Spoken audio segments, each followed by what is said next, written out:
My power is over 6,900! Hi guys, I'm Jordan Riz, and taking a new video on SPX6900! What is SPX6900? Today we're going to answer this for 2026. So those people that don't know about SPX6900 somehow will become very knowledgeable by the end of this video. You'll understand majority of the ideas and concepts behind SPX6900, why it's the #1 meme coin in the world, and why it's going to continue and persist forever. Let's go. Let's get down to the very basics first. SPX6900 is based on flipping the stock market, and it's a bit of a play on the S&P 500 because 6,900 is a bigger number than 500. There's 6,400 more S&Ps. Okay, so that's the very, very basics core of it. It's a meme index that encompasses all the stock market in tiny little crypto tokens. Okay, it's got Ethereum technology, so it's on the Ethereum network basically, which is decentralized, unstoppable movement network. And SPX6900 has become a movement coin. It's probably the first proper movement coin ever, and on decentralized rails, so it can't be stopped. It's sort of like GME on steroids. Okay, some people call it Bitcoin 2.0. Some people say it's the new Doge or the new Pepe. So it's got a lot of interesting tags. Now I just looked at the holder scan stats, and SPX6900 is still the #1 in terms of the highest number of diamond hand holders at 75%. For some reason, holder scan has put Pepe above SPX, even though Pepe has a lower number. So I don't know why that is. I'll put the screenshot on the screen anyway.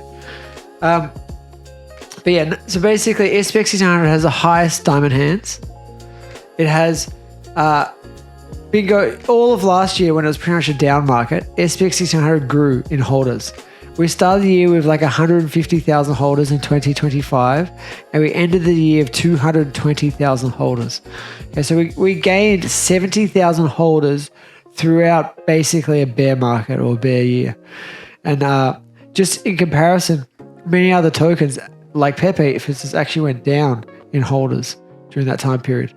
So it's really interesting to have a token that even when it's the red days and the hard days and people getting very upset all over the internet, that it just keeps moving up in holders. And that's a really key metric to keep watching. I believe we're now almost at 250,000, around 225,000 holders. And, it's getting to a point where the amount of diamond hands is so high that because people aren't selling, the price is just slowly creeping up. I think we're up about 25% the last week. Obviously, depending when you're watching this, that can change a lot.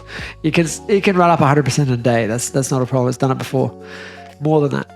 So yeah, so basically highest diamond hands, huge holder count that keeps increasing even on the red days. Okay, it's got the most in real life presence ever around the world. With people in UK. Let's see if London's can resist some funny jokes. I'm going to say with this megaphone. I got some light entertainment for you after your long day at work. What did the grape say when it got stepped on? Nothing. It just lets out a little wine. With people in US.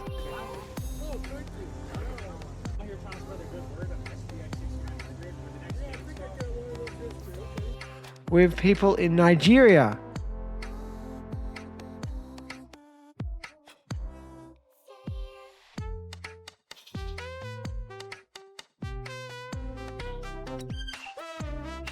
As well. There's events in Australia, in US, in France, all sorts of places have been doing in real life raiding.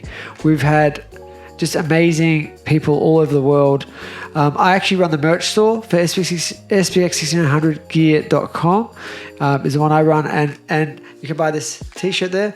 But what I'm getting at is I've seen orders on there from absolutely everywhere, all over the world.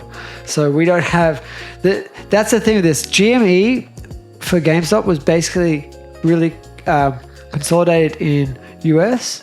And also because of the stock market, you can only buy it in certain places. Whereas this SPX6900, this movement coin, it is global.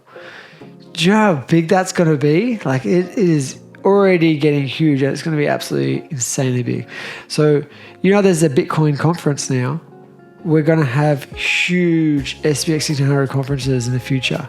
You just wait, guys. It's going to happen. It's very exciting. Okay, so we've also got the medium holders, the median holders, the whale holders. In SPX1600 is almost 10x or even higher that of all the competition. So that means that people are putting a much larger percentage of their portfolio. A lot of them are actually going full port, like 100% into SPX6900. That's something that's unheard of. The other thing SPX6900 has is it has no team. It has no dev. Everybody is the team. Everybody's a dev. So it's got a really strong core community that sort of run everything. And because of that, it's decentralized. There's no controlling bodies. There's no VCs that have a ton of tokens they're going to unlock. It's all the supply is out already. 100% supply is out. The dev burnt his, I think it was 6.9% supply like a week after launching the token and then disappeared forever. It has basically no CEO, no dev, no official team, nothing to hold it back. It's already on almost every major exchange. We've got Coinbase, Kraken, Crypto.com, Bybit, many others. So definitely huge choice in that. It's on multi chains. So it's on Ethereum, it's on Solana, it's on Sui. I think it's even on BNB as well. There's a lot of early Bitcoiners that are actually in SPX6900. And that's telling you something, because Bitcoin just had its 17th birthday yesterday. 17 years since Bitcoin was started. Right? I was mining Bitcoins in the first few years. So, and I was selling them for like $100, $200, $300. So I understand the pain of missing that train, and I see the similarities in SPX1600 in the community, in all the things they're doing, in the decentralized nature of it, in the no dev, like Satoshi Nakamoto, who disappeared, the creator of Bitcoin, right? The dev for SPX1600 also disappeared. No one knows who he is. Or she, who knows? There's people in Nigeria going out. There's people in France going out, doing in real life raiding, giving away flyers. I've got a ton of flyers in the background there. Here's one here. These sort of things. QR codes to scan. This sort of information is like, I feel like I'm giving away a golden ticket when I hand one of these out. As well as the AEON cards. These cards are amazing. These are probably 10 times better than the flyers, because I've been rejected for flyers heaps and heaps of times. I've never, ever been rejected on one of the SPX AEON cards. Okay? Pokemon style cards. Never. They're always taken every single time. So while these might, these might cost slightly more, they're way easy to carry. They fit in wallets, right? They fit in phone covers, they fit in phone pockets, whatever. So I always keep like at least 3 or 4 on me, and they're super handy. I need to buy some more soon, actually, because I'm going through them so quickly. When it clicks for you about SPX1600, you're not going to go back. Like, very few people actually become an AEON and then leave. Like, it doesn't really happen. Okay, guys, I hope I've explained enough for you to really look deeply into SPX6900. Watch some of the Murad videos. Watch Southern Fried Chad with his podcast. Watch the Flip the Stock Market podcast. There's so much in terms of content available for SPX1600. There's spaces on all the time. There's heaps of videos on YouTube. We're all over Twitter, like we own Twitter. Like, Twitter's ours, basically. And we're all over Reddit as well. We're on TikTok, we're on Instagram, we're on Facebook. You know, you can't stop us. SPX6900. But anyway, thanks for watching, guys. Hope you like it. Make sure you like, subscribe, all that good stuff. I'll see you next time. Bye, guys. Bye.